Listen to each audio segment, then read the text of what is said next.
Nama aku Ayu. Jadi dulu aku pernah dipindah kerjakan di kota B. Karena waktu itu di kota B mengalami pengurangan karyawan. Karena sebelumnya aku ditempatkan di kota A, ini di Provinsi Riau. Jadi di kota B ini kantor aku tuh bentuknya ruko. Rukonya itu lantai 3. Jadi di lantai bawah itu untuk kita kerja, di lantai 2 itu untuk karyawan tinggal. Jadi kita boleh tinggal gratis di lantai 2. Sedangkan di lantai 3 itu kayak ruang terbuka buat kita jemur kain atau buat bakar-bakar atau ngumpul. Nah, jadi kita satu ruko itu ada 8 orang. 8 orang diantaranya aku sendiri, satu cewek itu Rita, dan 6 yang lainnya tuh cowok. Ada Aris, Bindu, Agung, Jupri, Rudi, dan Erik. Jadi kita tinggal satu ruko. Jadi di lantai 2 itu di paling belakang itu ada kamar mandi, kemudian dapur. Jadi antara kamar mandi dan dapur itu ada tangga menuju lantai 3. Baru setelah dapur itu di sebelah kanan ada kamar cewek, baru di sebelah kamar cewek ada kamar cowok. Jadi ada satu lorong untuk menuju ke ruang TV, itu ngelewatin kamar kita, kamar cewek, kamar cowok. Lorong itu menuju ruang TV. Sehabis ruang TV itu ada teras di lantai 2. Nah, seminggu aku dipindahkan di situ, aku nggak ada mengalami hal-hal aneh atau firasat apapun. Hingga pada satu malam, aku sama Rita ini iseng, kita cerita-cerita hal mistis yang pernah kita alami. Dan Rita menceritakan bahwa dia pernah melihat sosok kuntilanak di kamar mandi lantai 2. Di tengah-tengah kita ngobrol, tiba-tiba lampu mati. Aku sama Rita saling pandang-pandangan dalam kegelapan. Dan di situ Rita langsung nyuruh aku buat ngidupin senter. Nah, kebetulan kita punyanya senter yang ada di HP. Rita langsung bilang, "Yuk cepet hidupin senter, gelap tahu." Nah, aku langsung ngidupin senter di HP aku. Di kamar kita itu ada lemari, 2 pintu, itu kaca semua pintunya. Nah, jadi senter HP aku ini aku pantulin ke kaca lemari itu, dan cahayanya itu mantul ke sudut ruangan. Pada saat aku sama Rita ngeliat ke arah kaca, kita ngeliat satu bayangan besar dengan mata merah menatap ke arah kita berdua. Awalnya aku kira Rita nggak ngeliat sosok itu. Namun pada saat aku menatap Rita, ternyata Rita seperti tahu apa yang aku maksud. Fix berarti dia sama ngeliat bayangan yang aku lihat. Di situ kita saling diem dan kaku, dan Rita mulai kasih aba-aba buat kita lari dari situ. Yuk, buruan. 1, 2, 3. Kita berdua lari. Dengan gemeterannya, kita nurunin tangga buat ke lantai bawah. Anehnya, belum sempat kita turun, masih di pertengahan tangga, lampu tiba-tiba hidup kembali. Aku sama Rita langsung saling pandang-pandangan.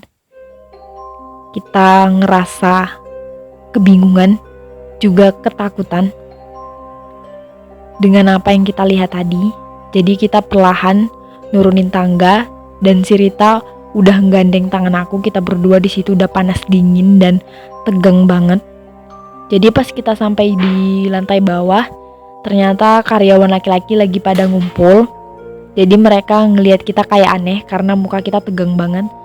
Cuman kita nggak mau cerita apa yang barusan kita lihat, takutnya semuanya pada takut. Jadi aku sama Rita ikut ngumpul sama cowok-cowok itu. Kita ngobrol-ngobrol pekerjaan sebelum kita naik lagi ke atas, karena kita masih ngerasa takut kalau kita harus langsung naik lagi ke atas. Jadi hampir 1 jaman kita di situ, baru kita ke atas dan tidur.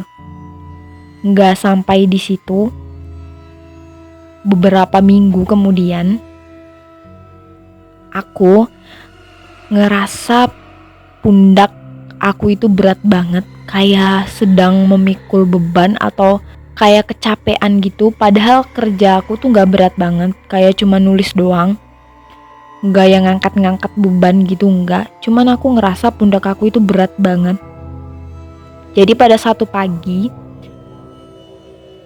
selesai sholat subuh, aku gak bisa tidur lagi karena memang seharusnya bangun itu jam 6.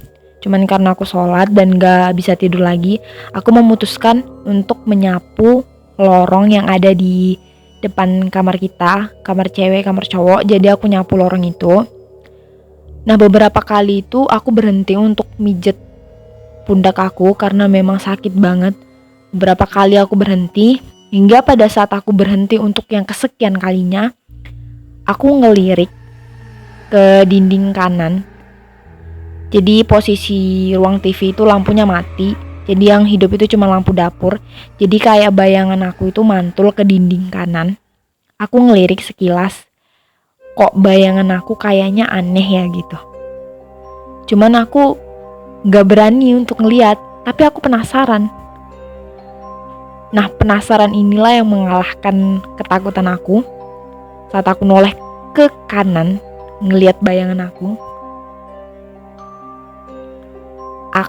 ngelihat satu bayangan anak kecil sedang nangkring di pundak aku.